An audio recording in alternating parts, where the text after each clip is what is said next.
Ama Mirna. Ayan.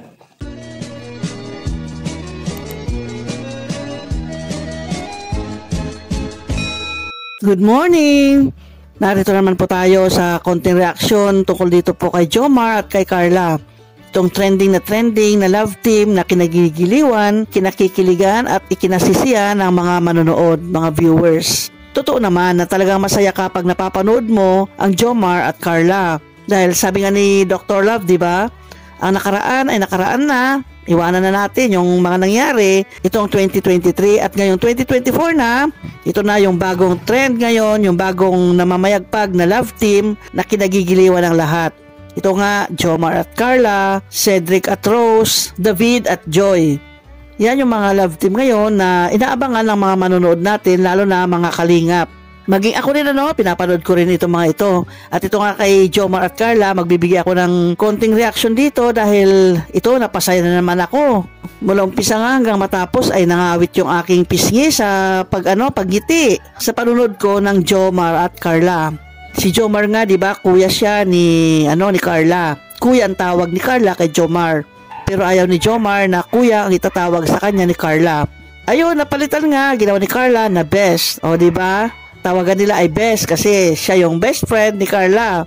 Pero itong huli, bakit ganon? Parang naging kuya na naman ang tawag ni Carla kay Jomar. Nakakalimutan niya na tawaging best si Jomar. At si Jomar naman syempre nalulungkot pag tinatawag siyang kuya. Kaya sinasabihan niya lagi si Carla na kung pwede ay huwag na siyang tawaging kuya. Tulungan na kita dyan. Sige lang po. Ako na. Bisita, dapat Ay, di naman ako bisita. Balang araw, magiging tayo lang. Ay! Tsaka Carla, huwag mo na akong ituring na bisita dito. Alam mo ba ang part na ako ng family? Hindi mo alam, no? Pwede naman po, para may kuya na ako. Kuya? Kuya na naman? Dati best, tapos kuya. Ang bihira yun. Ano pa ba? Ano pa ang kailangan mo? Bukod sa akin. Kumusta ka pala, best? Okay lang po. Okay ka lang? Siyempre nakakalimutan ni Carla natawagin si Jomar na best. Yun nga, best ang tawagan nila. Lagi niyang tinatawag na kuya itong si Jomar. Siyempre si Jomar, tampong pururot din, ayaw niyang matawag na kuya. Alam ba ninyo na ito si Jomar, may dagdag na tampo rin ito dahil ang laging pinapansin ni Carla ay si David. Naku, laging tinatawag niya si David. Laging inaalala si David. Pasok po. Ay, Kuya David, hello. Ano po sila sa tatay? Wala naman. Ba't naman si David? Si David? Asan dyan? Bakit? Nawala. Uwi muna ako. Uwi ka na muna. Thank you. Ikaw, Carla. Pag dito ako, huwag mong papasin si David, ha? Kahit sino. Siloso pa naman ako. Kaya si Jomar ay may kunting tampo kunwari o selos dahil bakit inuuna pa niya si David. At hindi lang yun nagtatampo rin siya bakit ang inuuna niyang inaasikaso ay si Kalinga Prab. Ano sabi ni Jomar dito? Panoorin natin. Ikaw, Carla. Pag dito ako, huwag mong papasin si David, ha? Kahit sino. Kahit si Kalinga Prab pa yan. Siloso pa naman ako. Ayan nga, nabanggit na nga niya na maging si Kalinga Prab. Dapat huwag niyang unahin, kundi dapat ang unahin ni Carla ay si Jomar. Ibang klase rin to si Jomar. Ang lahat niya na yan ay ikaganapan nung huling dumalaw sila Kalinga Prab doon kay Carla. Dahil umattend sila sa birthday ng kapatid ni Carla. At ang isang kaganapan dito na ikinatuwa ni Jomar ay nung may sinabi si Carla sa kanya. Ano pala, Carla? Gusto ko pang magsalamat sa iyo. Sa inihanda mo. Grabe, nabusog ako, pati yung mga kasama ko. Lahat kami nabusog. Thank you. Sobrang sarap ng handa mo. You're welcome po. Para sa inyo naman po talaga po. Alicia, thank you. Thank you din po sa pagpunta niyo kahit po sobrang sarap ng panahon. Kala ko nga po di po kayo makakarating.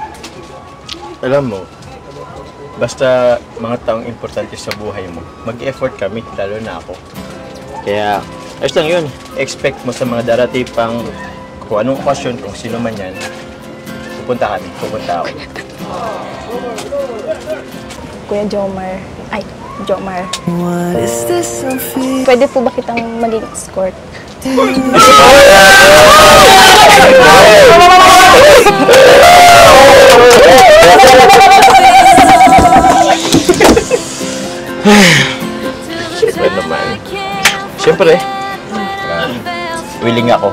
grabe.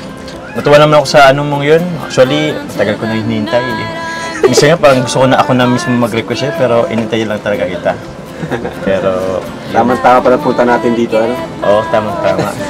Grabe, naghintay pa ng invitation, ano? Oo nga, magtaka po sana ako.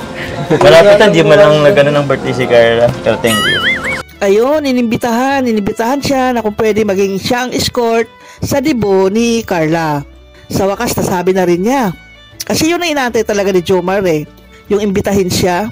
Bagamat gustong-gusto niya na maging partner ni Carla, kung si Carla mismo hindi naman nag-imbita sa kanya, ay wala siya magagawa, di ba? Pero ngayon, formal nang inimbita ni Carla si Jomar na kung pwede, siya na magiging partner niya o escort niya sa kanyang debut.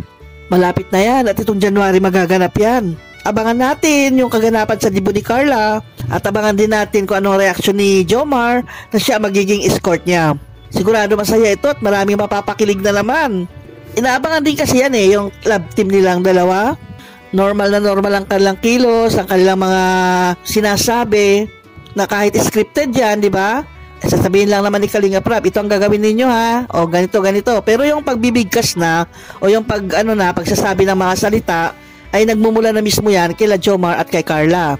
Sila na ang bahala na mag-express ng kailang damdamin, ng kailang mga sasabihin. Kaya itong si Carla ay natututo na rin. Nawawala na rin yung kanyang hiya eh, dahil nung una hiyang-hiya siya, pero itong huli nga ay open na siya. Natututunan na rin niya yung pakikipaghalubilo sa mga Kalingap boys.